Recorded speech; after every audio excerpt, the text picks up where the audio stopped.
آج آپ بیٹھ کے جو ہے وہ لاکھ کہہ سکتے ہیں تیرے ہوتے جنم لیا ہوتا.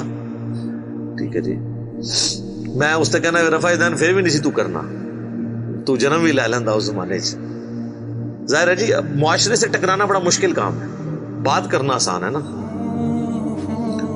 تو اس پہ ایک میرا کلپ بھی ہے تیرے ہوتے جنم لیا ہوتا, جس میں نے وہ صحیح مسلم کی حدیث بیان کی تھی. آپ صحیح مسلم میں جا کے نا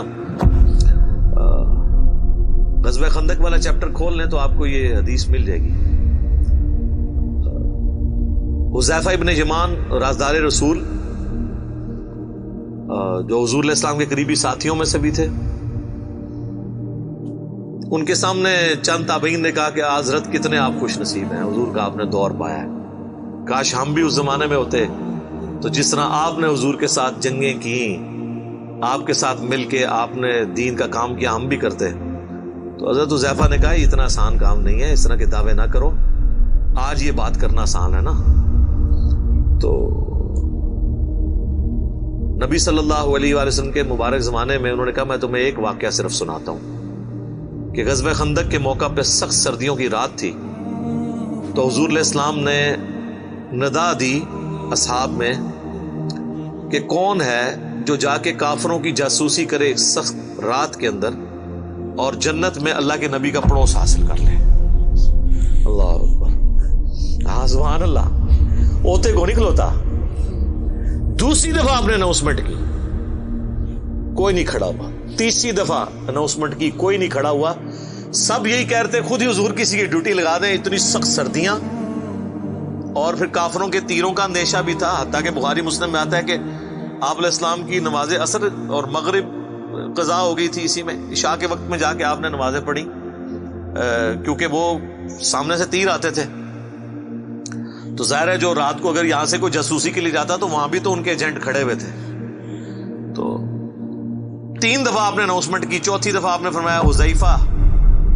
تو حضرت حذیفہ کہتے ہیں میں نے دل میں سوچا لو جی اب میں مارا گیا, میری ڈیوٹی لگ گئی. اچھا یہ ان کی سچائی تھی, انہوں نے بتا دیا. یہاں تو لوگ ایکٹنگ کرتے ہیں نا جی, میں تو آج تک جناب میں تو گل منہ تے کرنا, آج تک کسی بندے نو سنیا جو جھوٹے تے جھوٹے نو بھی وہ کہے ہوئے کہ میں پیچھے گل کرنا, تکیہ کلام ہے کرتے رہو, میں تو منہ تے گل سیدھی کری دی جی. اچھا تو حضرت حذیفہ کہتے ہیں کہ حضور نے جب بلایا تو مجھے کہا جاؤ.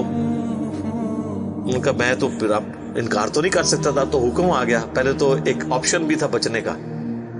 کہتے میں اپنی جگہ سے اٹھا اور میں دل میں سوچ رہا تھا کتنی ٹھنڈ بار, اور اس حالت میں جاؤں گا. کہتے ہیں اللہ کی قسم جب میں اپنی جگہ سے اٹھا مجھے یوں لگا مجھے کسی نے نا کوئی کمبل اڑا دیا ہے, نہ نظر آنے والا, اور میں ایک گرم حمام میں داخل ہو گیا ہوں. یہ معجزہ ظاہر ہوا. اور کہتے ہیں میں سخت سردیوں کی رات میں اسی طریقے سے باہر چلا گیا, جا کے میں نے جاسوسی کی.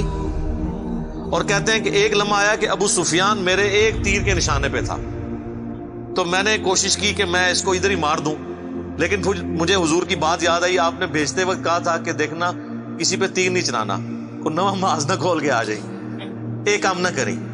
تو کہتے ہیں پھر میں رک گیا, ابھی حضور نے منع کیا. ظاہر ہے پھر رات کو جنگ چھڑ جاتی, پھر ایک نیا. ظاہر ہے یہ دیکھیں ڈسپلن تو نہیں لوز کرنا نا, جو لیڈر ہے اس کی اس مشورے کو لے کے چلنا ہوتا ہے جس طرح وہ کہتا ہے. کہتے ہیں میں خیر واپس آیا. کہتے ہیں جیسے میں حضور کی مجلس میں داخل ہوا تو یہ تھرو آؤٹ ایک نہ نظر آنے والا ایک گرمائش والا کمبل جو نظر نہیں آ رہا تھا, جس سے مجھے ٹھنڈ نہیں لگ رہی تھی.